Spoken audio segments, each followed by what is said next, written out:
मैं जिन विचारों का संदेश देना चाहता हूँ वे सब मेरे पूज्य गुरुदेव के विचारों को प्रतिध्वनित करने की मेरी अपनी चेष्टा मात्र है।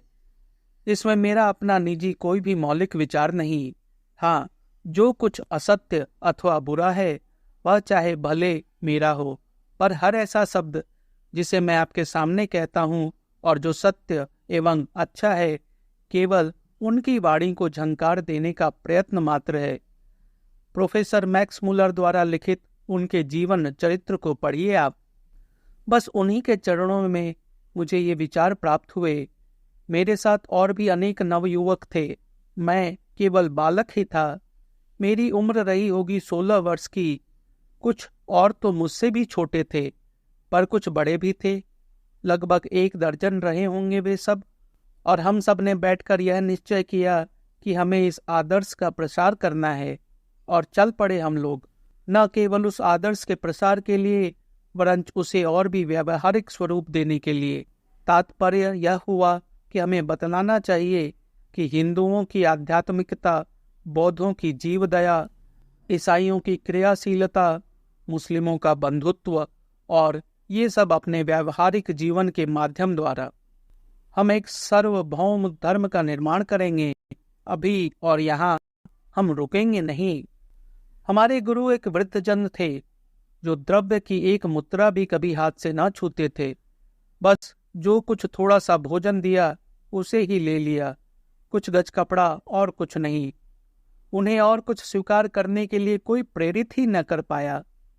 इन तमाम अनोखे विचारों से युक्त होने पर भी वे बड़े तंत्रनिष्ठ थे, क्योंकि इसी ने उन्हें स्वतंत्र बनाया था।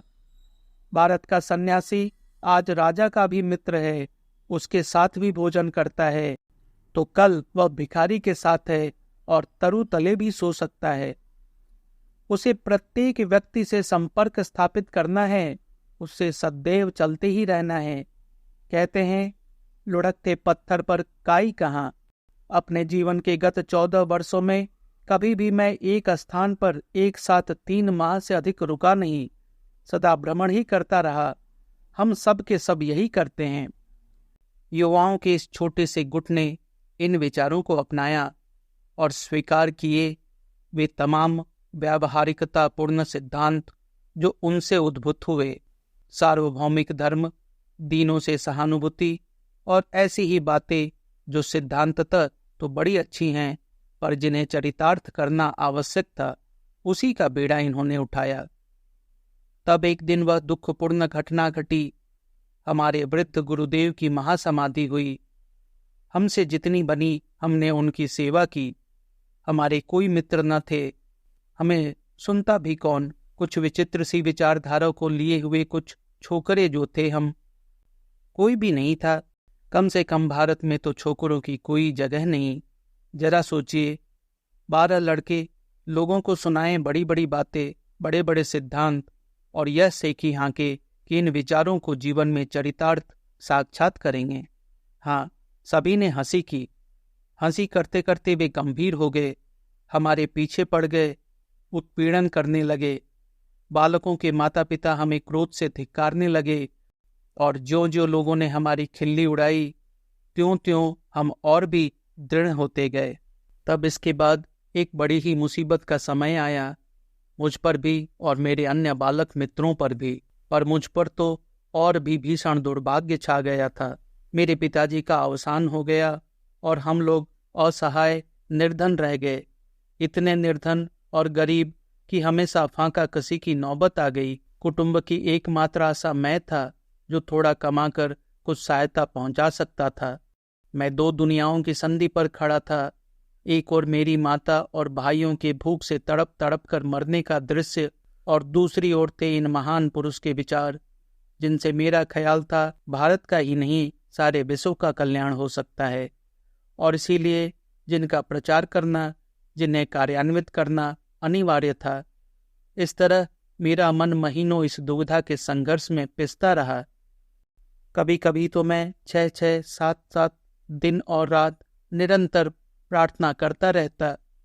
कैसी वेदना थी वह, मानो मैं जीवित ही नरक में था। कुटुंब के नैसर्गिक बंधन और मोह मुझे अपनी ओर खींच रहे थे।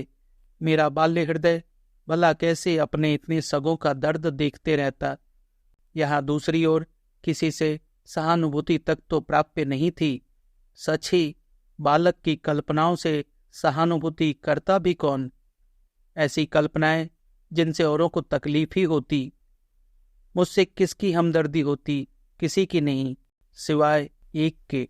उस एक की हमदर्दी ने मुझे आशीष दी, मुझ में आशा जगाई। वह स्त्री थी। हमारे गुरुदेव, वो महान सन्यासी, बाल्यावस्था में ही विवाहित हो गए थे। युवा होने पर जब उनकी धर्म प्रवणता अपनी चरम सीमा पर थी, वे आए एक रोज अपनी पत्नी को देखने। बाल्यावस्था में विवाह हो जाने के उपरांत युवावस्था तक उन्हें परस्पर मेल मिलाप करने का अवसर कदाचित ही मिला। पर जब वे बड़े हो चुके तो आए एक रोज अपनी पत्नी के पास और बोले, देखो, मैं तुम्हारा पति हूँ, इस देह पर तुम्हारा अधिकार है, पर मैं कामुक जीवन को तो गले लगा नहीं सकता।